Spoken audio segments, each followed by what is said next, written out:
Tai ką, brolyčiai, sakot žodžių kirtis? Nenoriu girtis, bet iki žodžių ir iki kirčių, kaip iki muzikos arba mėnulio jums dar irtis. Na ką, broliukai, galvoja dviese čia savo pavarysit, PR naujų būdų savo padarysit, nusprendė dviese parepuoti, gal reiktų gabalą su Iron Vytu produsuoti. Man įdomu, ką pasakytų Lilas arba Svaras, manau, kad duotų garo, kad net užtų salės. O kaip ten zvonkau tavo lovos reikaliukai, slapta su Katažina po kaldra krapštai jos putę? Ne, nereikia tik tai verkti arba keiktis. Tikiu, atleis tauta tau net jeigu neturėsi balso. O buvo mat kažkada kiti laikai, klausiau Bavarijos ir net mokėdavau atmintinai.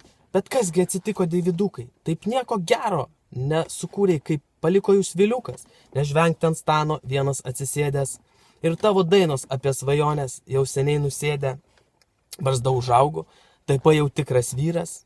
Bet per mergas taip kaip zvonkus eiti nesiryžęs. Tai ką, broliukai, vienas tai kaip brolis Jonas, o kitas tai išpasako apie princesę, tik tais dar net jojas. Nusprendė jie čia žodžiais dviese pasižaisti. Ot muzikantai kieti šioj pašvaisti. Na ką galvojat, tarp savęs tik pasižaisit, į laikraščių antraštės visą tai nukreipsit? Ne, bus čia truputį įdomiau. Čia būsiu aš ir dar tikiu hebros daugiau. O va tada visa istorija kitaip dėliosis. Ir stano su putliais žandukais mažiau putosis. O zvonkus tas išdykęs Kazanova. Nors vietojo aš būčiau nemažiau mergų prajojęs. Na stano, kągi galima mums apie tave pasakyti?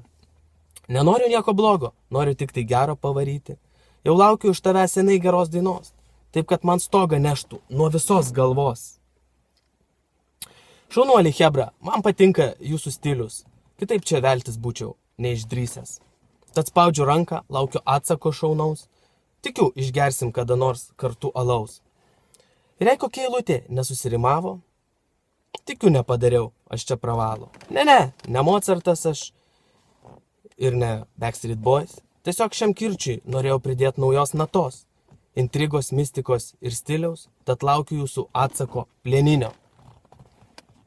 Na ką, pradžia jau padaryta, važiuokime toliau ir labas rytas.